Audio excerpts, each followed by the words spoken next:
Hello and welcome to Moderate Fantasy Violence, a podcast about pop culture and the world around it. I'm Alistair. And I'm Nick. And today we will be protecting the next generation of Jedi with Obi-Wan Kenobi and then investigating corrupt cops in Baltimore in We Own This City. But before all of that, Nick, do you have something to recommend to our listeners? Well, before we get stuck into these exciting new TV shows, I thought we'd have a moment of not really silence for a passing old favourite of mine at least. This is DC's Legends of Tomorrow, which was sadly cancelled with its 7th season, which I have just now got round to actually watching. To be fair, I'm not that far behind on this. It only finished airing on Sky about 2 weeks ago. But yes, I've been watching the 7th and final season of Legends. This is, of course, the DC TV show, which is a spin-off of about 3 different shows in the Flash Arrow continuity, featuring characters from a range of different other series coming together in a weird, thrown-together time travel premise, which was famously very, very bad for one season, and then slowly pulled itself together during the course of the second one, to the point where by the third one it was really good. They set up this whole new sort of misfit comedy, these people are just lovable idiots vibe, which I came to really enjoy. I've said many times on this podcast and elsewhere that in terms of just providing fun, unpretentious, comicsy adventures with a nice combination of both funny jokes and surprisingly good, like actual emotional character drama, this is one of the best straight superhero shows on TV. Legends forever, except not forever because they've been cancelled on a cliffhanger. Yeah. The last season is pretty good. I think the high point for this version of Legends was definitely the first couple of seasons with the current setup, which was like 3 and 4, and ever since then it's been, yes, the joke is still funny, but I've seen it before. They have cleverly kept refreshing the cast a little bit, shuffling 1 or 2 characters out every season and bringing in new ones to stop the dynamics getting stale, which I think has done a lot to make this whole setup feel fresher for longer than it otherwise would have done. And we do have a couple more new characters this season. We've got a new character played by the same character as the version of John Constantine they were using, who in turn is the same one who was in that Constantine TV show years ago, Matt Ryan, who was very good in that role, but I don't know, either they felt he'd run his course, or, as is always rumoured, DC wanted to do something else with the character of John Constantine, so they told Legends to stop using him. So either way, Matt Ryan is back this year with no real in-continuity explanation, apart from a couple of meta jokes, playing a different character with no connection to Constantine, the scientist Gwyn Davies, the inventor of time travel. So yeah, they're time travelling back to try and save the inventor of time travel. It's a whole thing. That sounds like how Dark ended. Yeah, it's like that, only, funnily enough, less dark. Well, I'm disappointed, I guess, especially on behalf of the fans, to hear that it ends on a cliffhanger and it doesn't get a sort of satisfactory resolution. I mean, sometimes shows get curtailed before their time has come, but the creators and showrunners are given a couple of episodes to at least wrap up their main plot, or half a season. But it looks like this wasn't the case in this instance.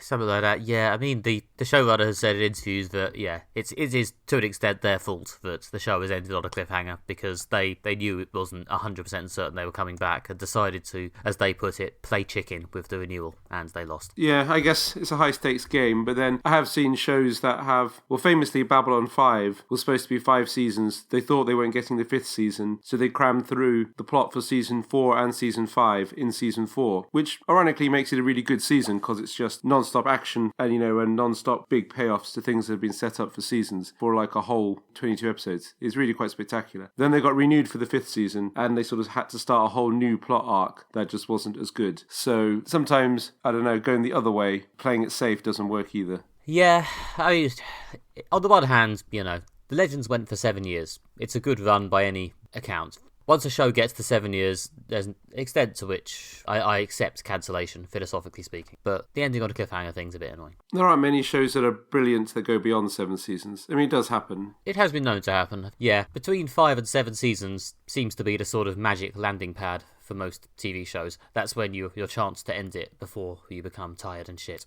So yeah, on some level I'm glad the Legends didn't become tired and shit. The joke was, if not wearing thin, at least beginning to become quite well used. And I don't know if I'd necessarily endorse them going, to season 10 and beyond. But as I say, would be nice if they'd let them finish their storylines. Never mind. So is the wider DC shared televisual universe continuing? I know some of the other high-profile shows have finished as well, like Arrow. Is this a sort of wind down of DC television, or is it going in a new direction? Or? It does look suspiciously like the attempt they made to continue it in a new direction after the end of Arrow and Supergirl hasn't entirely worked, and unless something dramatic emerges in the next year or two, we're probably looking at the end of it, to be honest. Like, at this point, they've just cancelled both this show and Batwoman, which was meant to be the other new one in that universe. As I say, Supergirl's ended, Arrow's ended. They had that Superman and Lois show, which did star the Superman from Supergirl, but they've just established is not in fact in the same continuity as it, after being a bit vague about it for 2 years. So the only Flash Arrowverse show left, still running, is Flash. And that's on season 9, and is starting to suffer a bit from cast members keep leaving and the seasons keep getting shorter. So, yeah, unless a miracle occurs, I feel like we're headed for the Flash Arrowverse being gently wound down with the last season or two of Flash. We're in the twilight days of the Flowerverse. Yeah, I guess technically that means I'm now watching none of it, basically. If Superman and Lois doesn't count as a Flowerverse show, then, because I am still planning on watching that, then yeah, that's it then. I've gone from watching 4 Flowerverse shows to 0. R.I.P. I suppose there's new DC TV properties that are coming off the DC films. I mean, we watched Peacemaker, and I know they've got other things programmed in that line. I think they're doing more Peacemaker TV show at some point. Aren't they meant to be doing a load of spin-offs from The Batman, or at least 1 or 2? Like, there's a show about the Colin Farrell Penguin, and possibly something else. I think there was at some point going to be a show about the cops, but the Gotham Police Department, but maybe in the current political climate they've decided now isn't the time to do a show about cops, so I think they'll be doing that into a show about Arkham Asylum or something. So yeah, there will still be DC stuff on television, just not this shared universe incarnation. Yeah, plus Doom Patrol, which I did actually want to watch, because I liked those comics. And that show is actually meant to be good. One day I will watch Doom Patrol when I could be bothered to subscribe to the specific niche streaming platform it's on in the UK. Yeah. Fucking Stars Play, man. Anyway, yeah, Legends of Tomorrow, there was a great team. They were great characters. I will miss them a lot. I am sad that they didn't get a real ending, but it was a great show. I feel like even if they didn't get resolved their cliffhanger, 7 seasons, 5 of which were really, really good, is a decent enough run. Yeah, I mean, that's a very respectable run. Not many shows make it that far and are sort of consistently good across sort of 7 seasons. Well, 5. But yeah, it's having watched a lot of the Flash Arrowverse shows we've just established, honestly, but the big consistent things about them is their lack of consistency. Like Arrow, some of the seasons of Arrow are actually among the best seasons of superhero TV. Unfortunately, some of them are also among the worst, and it seems to just flick back and forth at random between seasons. Yeah, it seems unable to maintain quality between years. It's the same for Supergirl, it's the same for... Well, actually, The Flash was just consistently boring, which is why I just stopped watching it after about 4 years. But, although to be fair, the first season of The Flash, amazing. It just really drops off after that. It's strange that they managed to, be so inconsistent. Do you think there has to be some kind of quality control mechanism? I mean, we talk about how Disney is just so on it with the basic competency. I guess DC, they just seem to swerve all over the place. Yeah, which just makes it more impressive that once they found a tone that worked in Season 3 of Legends, they seem to be able to stick with it in a fairly consistent and watchable way. It's pretty clearly and joyfully the same show from Seasons 3 to 7, even though the characters change to the extent that I think there's only about 2 characters left from Season 3 by the end of Season 7. 2, maybe 3. But yeah, it somehow still seems entirely consistent and of a piece with itself. And yeah, good TV. Rest in peace, Legends of Tomorrow. R.I.P. R.I.P. Right, anyway, Alistair, what have you been watching? Well, this is also a segment on another podcast favourite, a slightly different one, which is I've been to see the stage version of To Kill a Mockingbird that's on in London right now, which is an adaptation of the book by Harper Lee, but it was written for the stage by podcast favourite Aaron Sorkins. Oh, yeah. Which is, interesting in that it's, him writing for the stage as opposed to writing for television or film. I mean, I really got the sense of this is a stage play written by a screenwriter in that it's got a lot of quite short scenes that are sort of quite punchy short scenes that kind of lead from one to another, and a lot of set changes in between, as opposed to a lot of plays, especially I find like older ones, when you have, scenes that can last like an entire act, or just sort of like long scenes in one location on one set. Whereas there's obviously lots of short scenes, lots of scene changes. So yeah, I guess you got that sort of screen element like creeping in. There was definitely some, sort of Sorkin moments for the fans. There's a bit when the judge in the trial says, can we please keep our 10 minutes break to a minimum of 15 minutes, which is, if not a direct quote from the West Wing, then like paraphrasing it. So that's, I guess, that's in there as a nod to the long-term Sorkin fans. Do you think these things are in jokes, or do you think he just repeats himself a lot? It's difficult to say. I did once find a YouTube video that was like a sort of a mega mix of all the times that Sorkin repeats things across all the different shows. And it finished with, I think, a speech he gave to university in which he was, again, repeating stuff he'd said in The West Wing. I'm not sure if it's either just that's his style of writing is to repeat these phrases, or if it's the fact that it's like, well, that's a really funny, witty thing or a really intelligent thing, so I might as well get more use out of it. Or if it's a nod to the fans. Yeah, I don't know either. It is apparently, it's certainly a signature of his. But yeah, I mean, that was there, I guess, as a nice nod to long-term Sorkin fans. Also, thematically, so I haven't read the book. I guess the elements that he's drawn out from the book for this stage adaptation does, again, sort of relate to a lot of other themes explored in previous Sorkin's works, especially The West Wing. Notably, the idea that liberal institutions, I mean, like small L liberal, like liberal as in John Locke, not liberal as in Joe Biden. Sort of the liberal institutions of the state will protect people from racism and nastiness. This sort of general sense that, faith in kind of government and institutions, if run properly by, intelligent people, is what will make the world a better place. And no sort of deeper critique of the nature of institutions or power. Obviously, The West Wing, although a great show and I do really like it, is also kind of a love letter to the US government. And obviously in this, it's more about courts and sort of small town civil society. So, I mean, there's a lot to think about and dive into from sort of a Sorkin fan perspective. Okay, I haven't seen any reviews of this, so I've no idea whether it's seen as a good adaptation or whether they think Sorkin's butchered it. Because obviously this is a work of, classic American literature, isn't it? To Kill a Mockingbird. I swear I've heard it mentioned a lot. I haven't read it either. Yeah, absolutely canonical piece of American literature. Obviously also very famous film adaptation as well. I'd really recommend seeing it when you get tickets. It's moving, I cried at points. It's very tense in places. Obviously, it explores racism, so in the Deep South in this small town, and there's some quite harrowing parts, obviously involve sort of Klan members and attempted lynchings, and, the way a whole community can turn on someone. So yeah, it's dramatic, it's very tense. I think it's Ralph Spall playing Atticus Finch, the main character. He's very, very good. The play is kind of narrated by his daughter, Scout, who I believe she also narrates the book. And the actress playing Scout is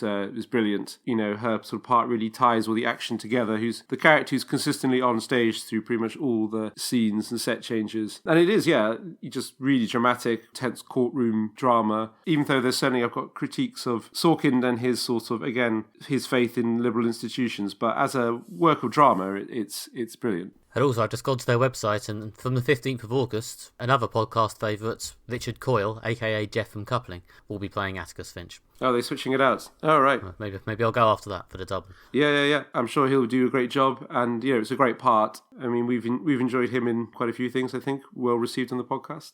Yeah, no, he was quite good in Chilling Adventures of Sabrina, playing a massive, stupid goth villain. Yeah. I can certainly recommend this. I mean, certainly for Sorkin's fans, in some ways this is him going back to his roots, because I think his first sort of big break was the stage play of A Few Good Men. Again, a courtroom drama, this one in a military setting. That was a stage play, and then adapted into a film starring Tom Cruise and Jack Nicholson. It's a very good film, actually. A Few Good Men obviously has the famous "You want the truth, you can't handle the truth" in it, so that bit's quite good. He did begin sort of writing stage dramas set in court, and this is in some ways him coming full circle on that. Yeah, I haven't seen A Few Good Men either. I think I even have the DVD somewhere, so I've got no excuse. But certainly if you're a fan of Aaron Sorkin's, I'd recommend this, or just if you're a fan of drama and great literary adaptations, great dramatic works. It's certainly a really entertaining, dramatic evening at the theatre. I believe there's simultaneous productions on both the West End in London and Broadway in New York. So whichever side of the Atlantic you're on, you can hopefully get to a production.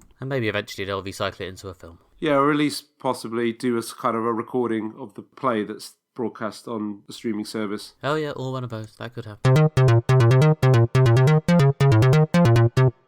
Okay, and first main feature today, it's time for Obi-Wan Kenobi, the new Disney Plus miniseries focusing on, of course, the supporting character from the Star Wars franchise. This is Ewan McGregor reprising the part after playing it in the first 3 episodes of the Star Wars Skywalker saga, which are, of course, also the 4th, 5th and 6th episodes. And this is a tale of Obi-Wan after his heartbreaking failure to raise Anakin in the Force in the prequel trilogy, living in a cave, feeling sad about it, watching over the young Luke Skywalker, who is of course the son of Natalie Portman, Princess Padme from the prequel trilogy, who Obi-Wan, it is strongly hinted, had soppy feelings for. But unfortunately, when Padme's other child, Princess Leia, is kidnapped, he then has to leave his cave and go and chase the other one around instead. It's really just Obi-Wan as grumpy childminder, to be honest. And as he embarks upon this epic babysitting quest, he will also be reunited, not in a good way, with Anakin Skywalker, the apprentice he failed to train. We have seen all of this exciting new miniseries. Alistair, what did you think of it? So I'm a big Star Wars fan, and I'm always excited for more Star Wars media. And this one was, I think, overall skated out to be average, maybe a bit above average, but it did have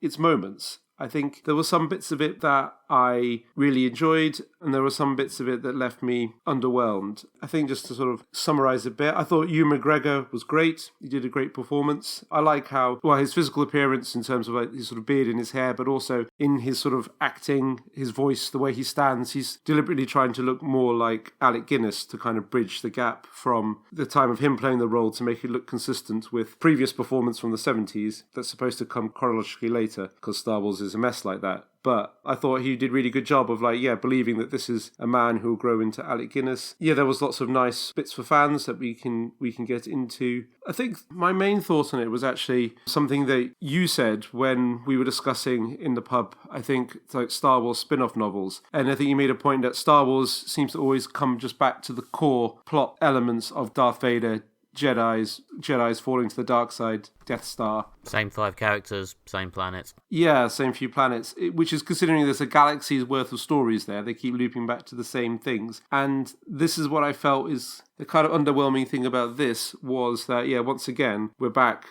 to Luke, Leia, Anakin, Vader, Obi-Wan in the sort of same sort of dramatic roles. Which, I guess, I don't know, there's more you can do with Star Wars than just coming back to the same core story. Yeah, I mean, that's kind of a lot of my thoughts about it. I mean, it's an annoying one to review in some ways. On one hand, it's very competent, and it's, for the most part, a decent enough story in the Star Wars universe, with a clear beginning, middle, and end, and action and characters that are fairly well drawn. That level of competence is in some way reassuring after the Boba Fett show, which, for a lot of its runtime, did not really demonstrate that level of competence. But yeah, it has a certain annoying inessentialness to it. I'm not sure what the point is. And again, as you say that I said, it's another Star Wars show about the same few planets and characters. Also, it's yet another story about a grumpy warrior and a small child. I'm sure other stories exist, guys. I'm sure if you smash your heads together, eventually you can think of another trope to use. I mean, maybe this is how people who haven't fully bought into Marvel feel about the eternal, forever expansion of the MCU. But I start to feel like Star Wars is quite a hard story to expand in this way, in this sort of eternal, off-spinning way, unless you're willing to push out of the sandbox. Because it's not as if you've got all these corners to dig into unless you actually, go and create them. Otherwise, you're just making stuff about the same few people again and again. But anyway, yeah. So yeah, that's my basic review, I suppose. Yes, it's reasonably well made. Ewan McGregor in particular is very good in the lead, and there's no other bad actors either. Moses Ingram is good as the new character, as is the young actor playing young Princess Leia. As I always say, precocious child actors have plenty of opportunities to be awful and annoying, and she's pretty good. I also liked the new character, the fake Jedi, played by Kumail Nanjiani. He is normally pretty good in things, and he is indeed pretty good here. Yeah, no, he's good doing both. Again, he can do comedy and drama well. The character is a bit silly, but also has some dramatic moments. Yeah, and it's an interesting concept. It's something that, I mean, I haven't read all the Star Wars media in the universe, so I don't know if that's been done before, or even if that exact character is lifted from some spin-off novel. But it's an interesting concept that I personally haven't seen done before in Star Wars. I don't know if he now needs to be given his own show,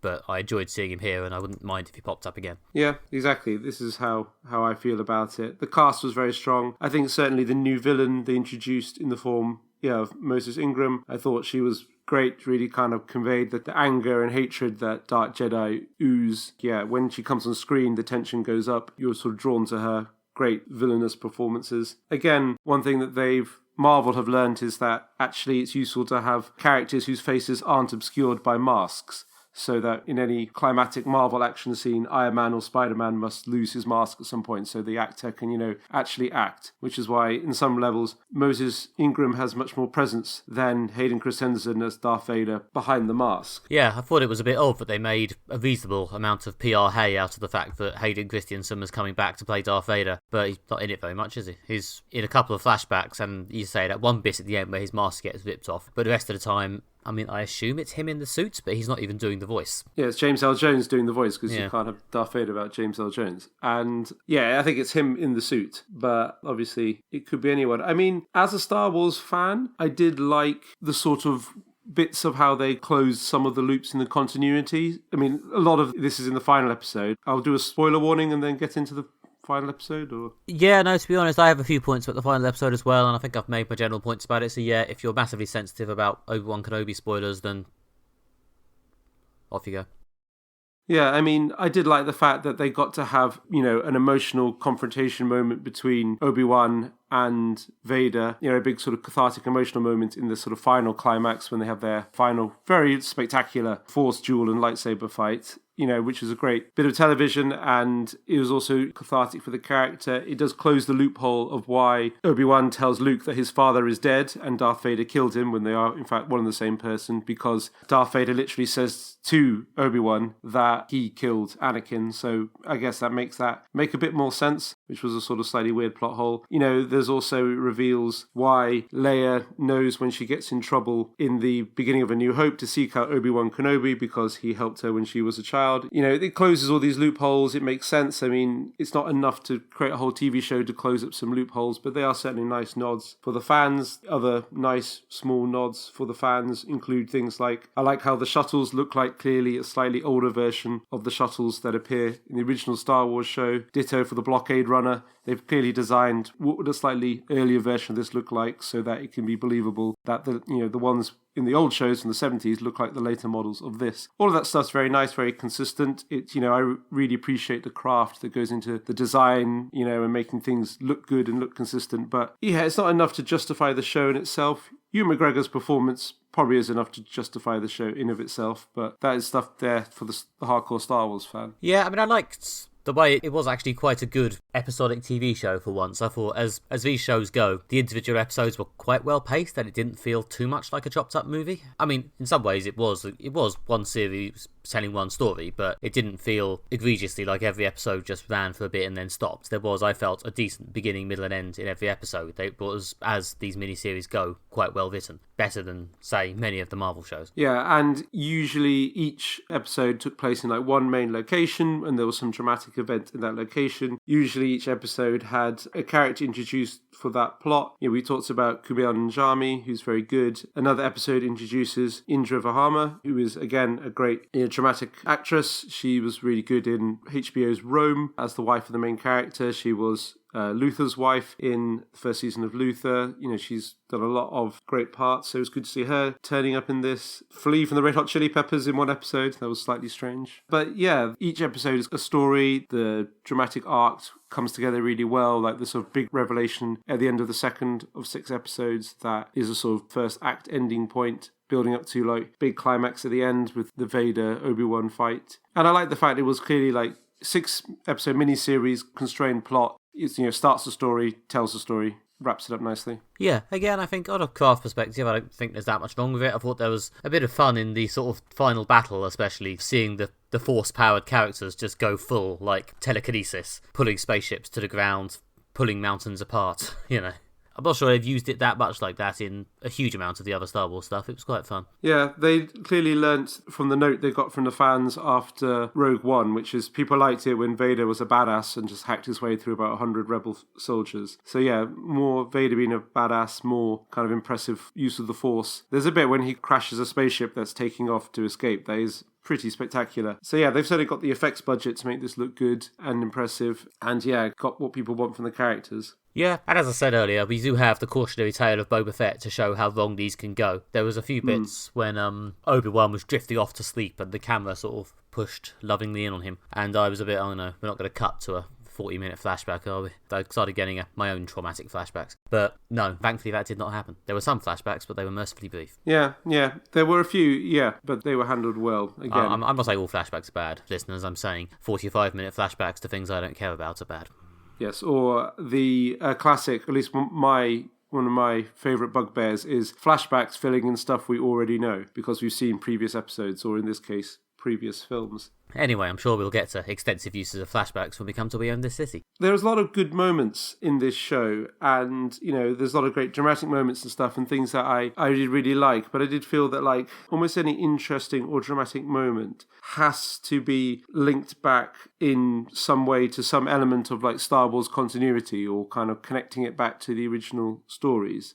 There's like a quite touching moment at the end when, after Obi-Wan returns Leia to Bail Organa, they manage to get Jimmy Smits back as well from the original Star Wars, the Star Wars prequel trilogy. That was nice. And yeah, he returns Leia, and then they have this sort of heartwarming goodbye, which is a nice moment to end a TV show on, but also it has to be linking up the fact that that is the last time they see each other, because it's a nod to the fact that Leia and Obi-Wan don't actually meet in the Death Star in A New Hope. So even every nice moment they have to throw in a bit of continuity nod, which is just kind of, in some ways, lets it down. Can't a nice moment just be a nice moment? I mean, I'm not fan enough to get that continuity nod, but I do basically agree. I was a bit, when they had the young Leia dress up like the adult Carrie Fisher version of Leia, I was a bit, okay, sure. Mm-hmm. Yeah, it's just the Marvel equivalent of the moment when they finally put the costume on. Or... They did the thing. They said the thing. They wore the thing. Yeah, it's fine. As I say, I feel bad going too hard on this show because it is basically quite well made and well acted. But yeah, it just suffered a bit from a general sense of pointlessness. And also a bit from the certain level of prequel problem towards the end. Just when all the main parts were like Darth Vader, Obi-Wan, and a threat of death to Luke Skywalker, it's like, I don't think any of these people are going to die. No, exactly. I mean, I know this is, one of these things you just have to suspend if you're going to sit down and watch the prequel show, but I feel like Better Call Saul does it better. I mean, that's similar to Better Call Saul. They introduce like a new villain that we don't know anything about, and that's good. Yes. Her parts are among the best parts, primarily because you genuinely don't know where she's going. I have no idea if they intend to bring back that character or if they want to do more in this continuity. I mean, since we're going full spoilers, obviously the final moments of this show feature the return of Liam Neeson as Qui-Gon Jinn as a Force ghost, which might lead to them as a wacky double act in a second season. I don't know. Yeah, which again is closing another bit of Star Wars continuity. Oh God, is it? Yeah, it bridges the fact that Force ghosts are discovered at the end of Revenge of the Sith and then introduced and explored more fully in A New Hope, which ironically was created before. Again, the Star Wars chronology is a mess. And that is kind of closing that gap between the discovery of the Force ghosts and their existence. So yeah, again, it's a nice moment to have at the end of it all. Obi-Wan gets a moment with his old master, but yeah, again, it can't just be a nice moment. It has to be closing in some element of Star Wars continuity. I mean, it wasn't the most, surprising cameo in the world, considering how, aggressively they've been telegraphing it throughout the show with him trying to speak to his master. But it was a nice payoff. Not everything needs to be a twist. Yeah. Once again, Liam Neeson has a scene-stealing cameo. Yep. From Derry to Tatooine, that fucker is everywhere.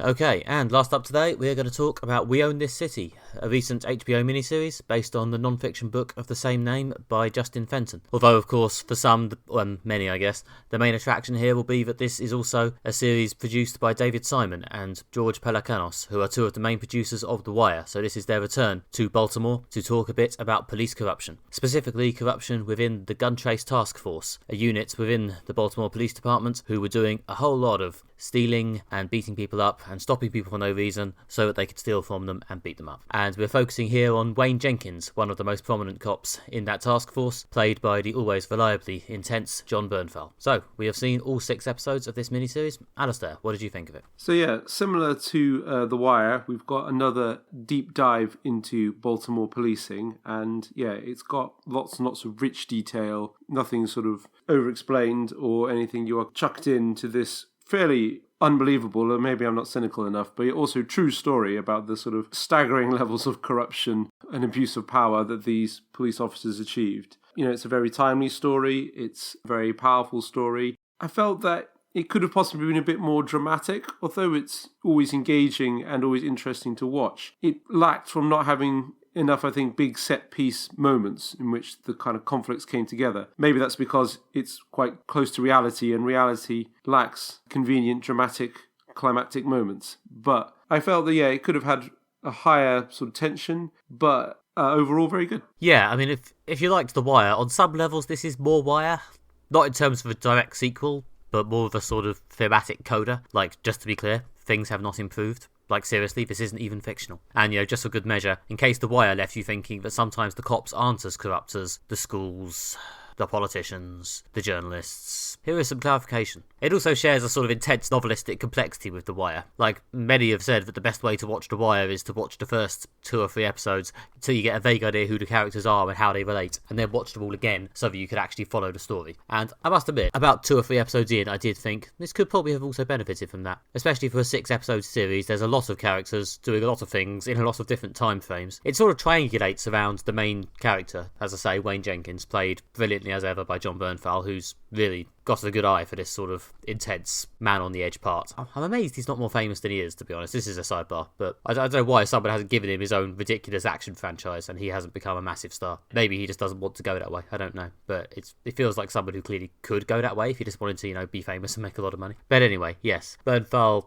is very good, although it's not as much the Bernthal show as you might expect. Like, especially in the first half, it doesn't entirely become dominated by Wayne Jenkins until the back half of the season, which I guess kind of reflects what happened in the real-life gun chase task force.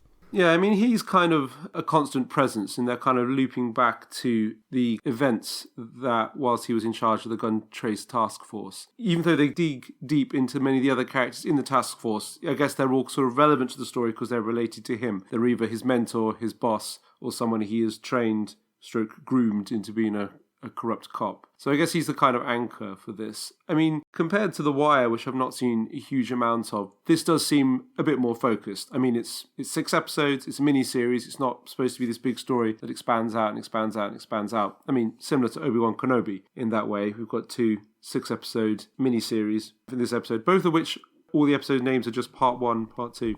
Anyway, that's just a coincidence. But yeah, in a similar, it's a contained story focused around this kind of one thread that runs through it. So it is possibly a bit more focused than The Wire in that regard, but it's still a big expansive story. There are lots of supporting characters who are kind of on the periphery of this scene who are dug into. Some of them aren't even cops. There's a really interesting subplot involving Wumi Masaka, who I think is great in everything, and she's a civil rights lawyer, also working on cases of sort of police brutality, police excess of power, police corruption. There's a lot here. It is a sort of rich tapestry of a story, but yeah, in some ways there is more focus than maybe the kind of massively expansive nature of The Wire. Yes, although as I say, for 6 episodes, there's still a lot going on. It is, as ever with these sort of shows, quite gratifying when a few episodes in, things start to click into place and you realise exactly how everything comes together. There's also, it has to be said, especially if you go into this not really knowing that much about it, as I do, as ever, there's a moment at the end of episode 1 when it's kind of revealed exactly what the cops are doing in terms of the extent of their shittiness. But it does actually come as a bit of a kick.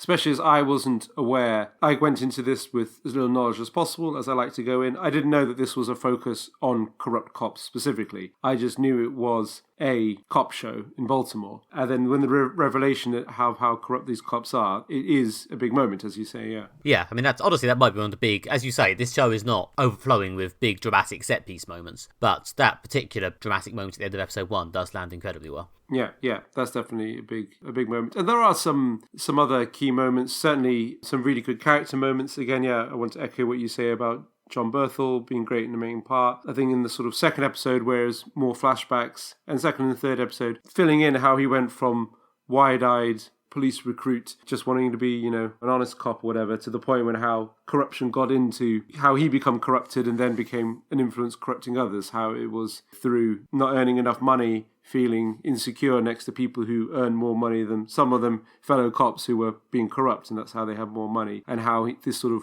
warped his perception. That again, he's creating those performances, and there's some key moments in that when you see this is clearly a turning point for him, a point when he realised there's not a good life in being virtuous, the point when he decides to start stealing and taking. Those are, I guess, some key dramatic moments. Well, yeah, his sort of journey into his sort of insecurity especially. He's not necessarily a massive supervillain. I mean, there aren't that many massive villains in this. It's very well written, and the characters within it are given a chance to, all of them pretty much, to be somewhat believable and three-dimensional. Except maybe Josh Charles as Daniel Herschel, who kind of just sucks. It's interesting that, spoilers, I guess, for this show / reality. But yeah, Daniel Herschel isn't in any of the flash forward stuff. He's not in any of the interviews. He's not shown in the sort of post-arrest sequences, which does lead you to wonder, is he dead or something? I think in the very final episode, they end with a kind of various bits of kind of white text and a black background filling in what happened afterwards. Yeah, you don't see him in the sort of present day sequences until the final episode. Yeah. Yeah, and then you basically get one black and white text explaining what happened to him. Which is strange because, again, linking back to Aaron Sorkin's, obviously Josh Charles was on Sports Night and originally also in Dead Poets Society. He's a good actor playing a really nasty, unpleasant character, someone who is just kind of abusing their power, corrupt, quite blatantly racist, nasty piece of work police officer. I mean, again, it's a good performance as a real piece of shit.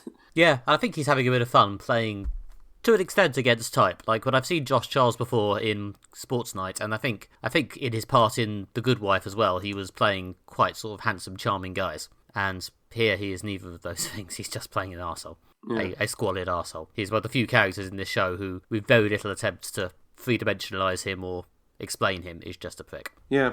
I mean, it is a strong cast. I mean, I'm sure that the creators of The Wire have their pick of actors to be in their projects, which is why they've got such a great cast here. Yeah, we mentioned John Bernthal and Wumi Masaka. There's Jamie Hector as a murder cop who gets kind of mixed up in all of this. I thought he was very good. Jermaine Crawford, again, as one of the other corrupt cops. Everyone's great, and everyone's really plays a really believable, human, three-dimensional character through both great writing and great acting. That these people, although they're awful, they do terrible things, abuse their power, abuse people's trust in the police, are corrupt, enrich themselves at the expense of society and regular human beings. But you get a sense that these weren't monsters put on this planet to be evil. They were ordinary people who were corrupted by corrupt society, corrupt institutions, and their own moral failings. So it is believable. It's a true story, but they make it, you believe it, even if you didn't know it was a true story. Yeah, which again is something you sort of carry through from The Wire. But obviously The Wire spends a lot of time with the drug dealers as well as the cops, the air quotes bad guys. And although some of them were clearly just really, really awful, a lot of them were given a certain amount of,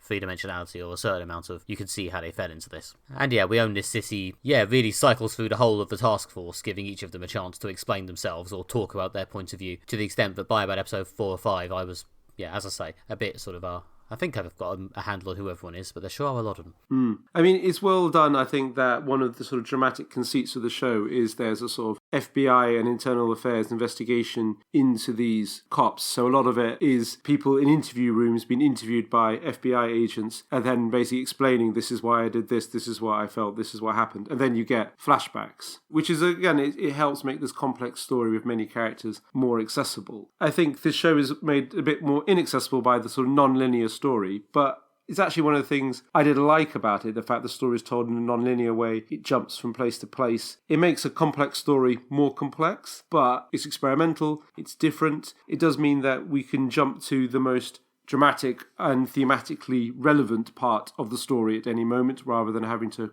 follow constraints of linear time. It also has a quite nice visual conceit for establishing what the time is, which is that you would get a flash up of the John Bernthal character's computer screen where he's logging details of his police work, and it would always begin with him entering his name, a brief summary of, usually in undecipherable shorthand and police jargon, but then at the end it would zoom in on him punching in the date of this report, which instantly tells you where you are in the chronology, which I thought was a quite nice dramatic conceit. And it did make their sort of non-linear plot more accessible. Yeah, it was still... The time, actually, was not something I had a huge problem with. Although I enjoyed the way that they somewhat realistically had people's, appearance vary dramatically between the time frames. Like, John Bernthal's level of personal grooming changes dramatically throughout the different time frames. Yeah, it's another nice visual nod so you know where you are in the non-linear story. Yeah, and in fact, I guess, a nod to, how he's changed. The Jamie Hector character, Sean Souter, also looks substantially different when he's running around on the street compared to how he does as a sort of buttoned-up detective. To be fair, he's wearing glasses and a suit. I'm a simple man. That's all it needs, though. Yeah, just something clear to differentiate the time periods. Because, I like the fact it was a non-linear story. Like I say, if you're talking about how stories create meaning, you want to be able to move to the next bit of your story that adds meaning, especially, to your story, especially as this is a story about the state of the world, the state of corruption in this, in the police force in the city. Each scene wants to be followed by the scene that tells the next part of that story, that makes that point and kind of creates that sense of understanding in the audience, and not being constrained by time really helps with that. Or linear time, I suppose I should say. Always constrained by time. Sad but true. Clearly, a lot of thought has been put into, as you say, patching it together in this sort of tapestry that puts the most relevant thing up next, even if it's not, the next thing chronologically. And there's some very emotive scenes where they get into some real life grim. Well, it's all real life, Nick, but some more high-profile real-life grim shit over the riots in Baltimore around the death of Freddie Gray, which was, I guess, was probably one of the big sort of dramatic set-piece, big moments of the show. Yes, that was absolutely, a big dramatic moment. And again, once when they that episode, a lot more happened in a sort of chronological sense, in that they told the story of that. And again, it added more three-dimensionality to the main character, the John Bernthal character, in that it showed that he wasn't just a corrupt cop. He looked after other police officers and engaged in moments of valor. Then also, I suppose the flip side is, one of those moments of valor is beating up a protester, or at least doing a heavy-handed arrest on a protester. It's a protester who threw a rock at a policeman, but as someone who has much more sympathy with people protesting police than the police themselves, I do feel that was probably, again, it's a real event, heavy-handed, excessive use of police violence against people exercising their democratic right. But it does also add something to the story, in that it shows that this character is not just a man who's just, a glutton enriching himself off the teat of the police force. He was an embedded part of the police community, a police hero, he's even described at one point. He put his personal safety on the line for other officers. You can see why people liked him, why people respected him, why people didn't believe or turned a blind eye to his stealing and corruption, because he was a likable guy. Again, there's always the kind of messy complexity of reality is always brought into this show. Like I say, it's a show that has got meaning. It's trying to make a point about corruption, but it doesn't simplify or make reality bend conveniently to fit the point it's trying to make. It shows the complexity of reality, the three-dimension of these characters, whilst also always coming back to the fact that they were corrupt and abused their power and did terrible things. Well, yeah, like a lot of the time when you hear stories about this sort of thing happening, your first thought is, well, how did that end up happening? How do you just get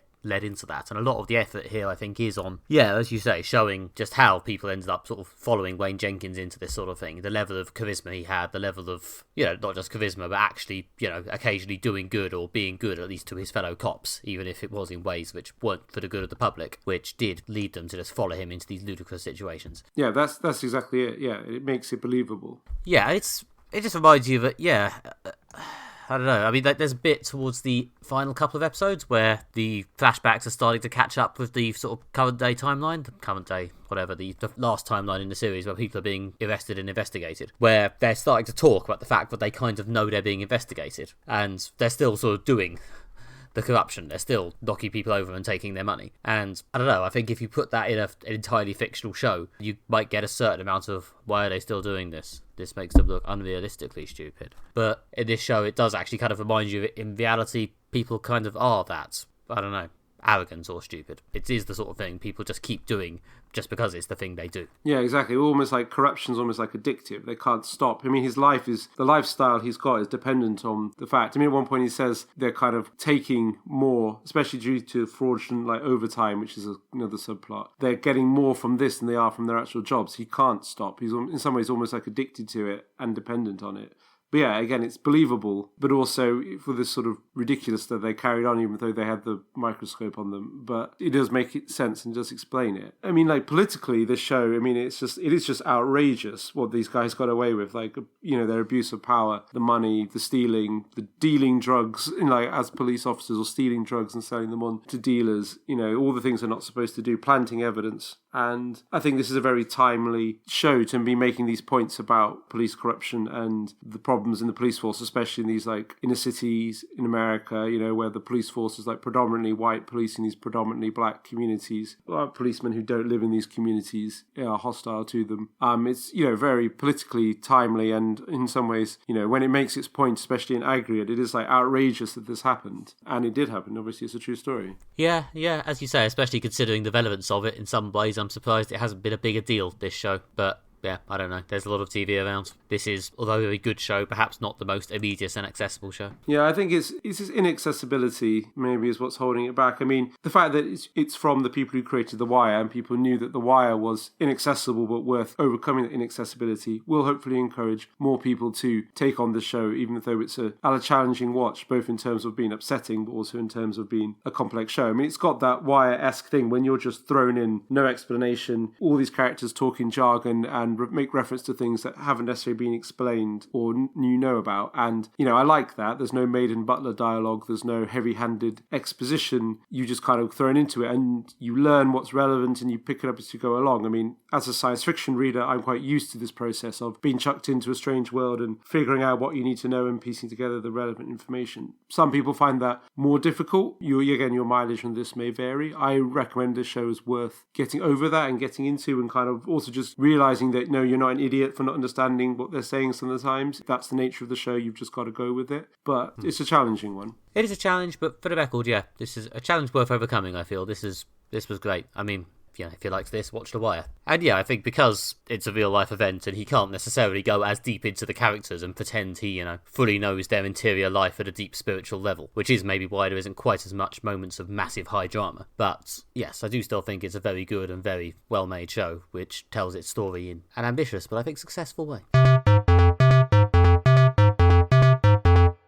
That's all we have time for today. If you have enjoyed this episode of Moderate Fantasy Violence, then please subscribe in your podcatcher of choice so that you never miss an episode. Whilst you're there, please leave us a review, as it helps other people find out about the show. You can also visit our website, moderatefantasyviolence.com, where you can hear other episodes of the podcast, bonus audio clips, and short written pieces by Nick and myself. And if you want to hear even more writing from me and Alistair, and yes, I said here writing, you can go to Twitter. We are at MFV Podcast, or look us up as Moderate Fantasy Violence on Facebook. Thank you. Or you can find me personally on Twitter as at NickMB, or on Facebook at Nick Bryan Writes, or on the internet at nickbryan.com. Thank you. And you can find more of me on Twitter, where I'm at Alistair J.R. Ball, and you can find more of my writing at redtrainblog.com. Join us on the podcast next time, when we will be reuniting with past lovers in Thor, Love and Thunder, travelling to Pakistan with Miss Marvel, and engaging in some of the old ultra-violence with The Boys Season 3. Join us then for that. Until then, have a good one, and bye. Bye.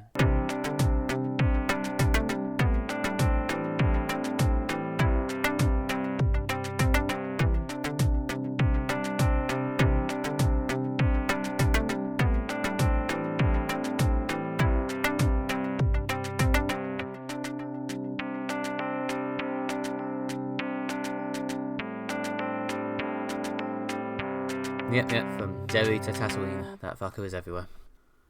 I have no follow-up comment to that. No, fair enough. I should have said fecker in an Irish accent, but the problem is that's massively offensive. And yes, don't say that on a hot mic. As if I'm not going to now use this as the outro to the episode. Come on. Well, there you go. We've made our own grave. We have to light it.